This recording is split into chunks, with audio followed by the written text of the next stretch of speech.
ਵਾਹਿਗੁਰੂ ਜੀ ਕਾ ਖਾਲਸਾ ਸ਼੍ਰੀ ਵਾਹਿਗੁਰੂ ਜੀ ਕੀ फतेह। गुरुमत शहीद बाबा दीप सिंह जी।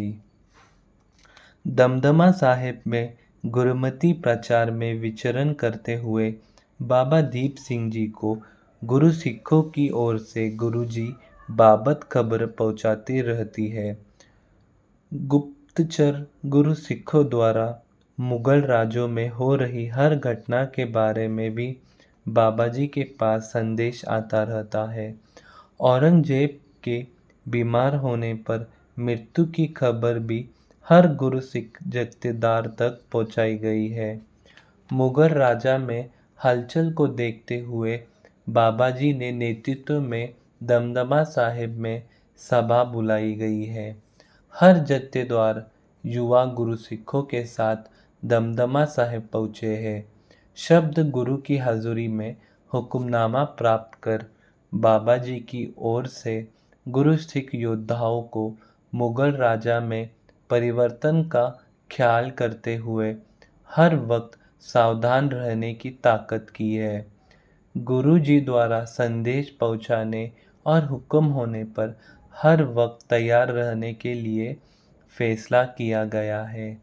लाहौर गुरु सिखों को तेज धार हथियार तैयार करके गुरुद्वारा लेकर आने की विनती की गई है।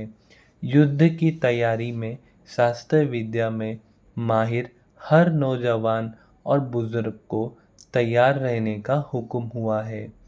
मुगल राजा ने परिवर्तन का ख्याल करते हुए हर वक्त चौकस रहने का फैसला किया।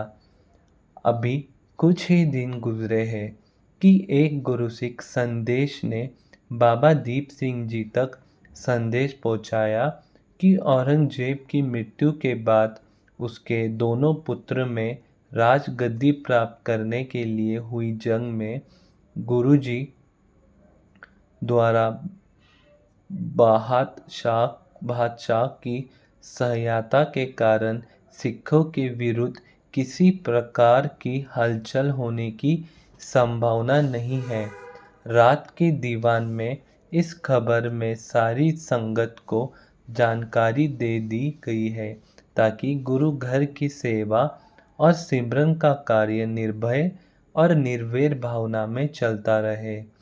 गुरु जी द्वारा बहादुर शाह को राजगद्दी दिलाने में सहायता करने की खबर सुनकर बाबा जी सहित सारी संगत ने खुशी मनाई है।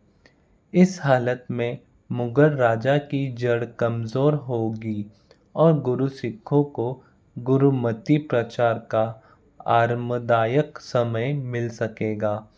थोड़ी ही दिनों के बाद खबर पहुंची है कि गुरु जी गुरु सिख जत्थेदारों सहित नांदेड़ पहुंच गए हैं, जहां उन्होंने अपना बाकी रहना संसार सफ़र तय करने का फैसला किया है।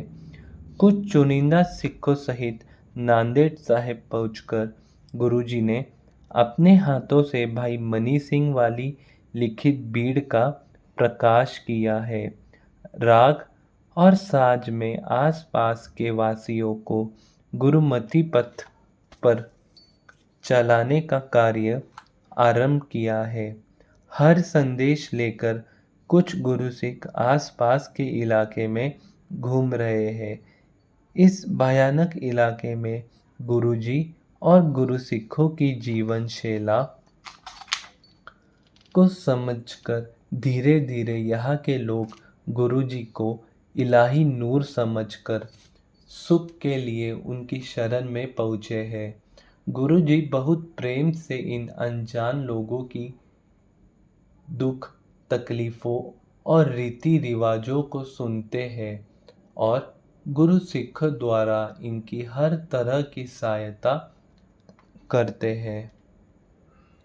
तन और मन के रोगों से छुटकारा पाने के लिए इन लोगों को संगत में बिठा सेवा सिमरन की शैली सिखाते हैं।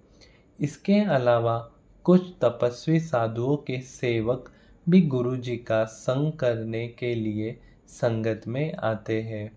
कुछ ही दिनों में जब इन सेवकों पर अनहद शब्द की बख्शिश हुई तो इस आनंद में बेकाबू होते ही यह सेवक गुरुजी के चरणों में आ गिरे। ऊंची आवाज में पुकार कर रहे हैं कि आप खुदा हो, आप भगवान हो, दीन दुनिया के मालिक हो, हमारे जैसे गरीब लोगों को बचाने के लिए यह आए हो, हम लोगों को छोड़कर कभी मत जाना। गुरुजी इन अनजाने गरीब लोगों का प्रेम समझकर बहुत प्रसन्न है।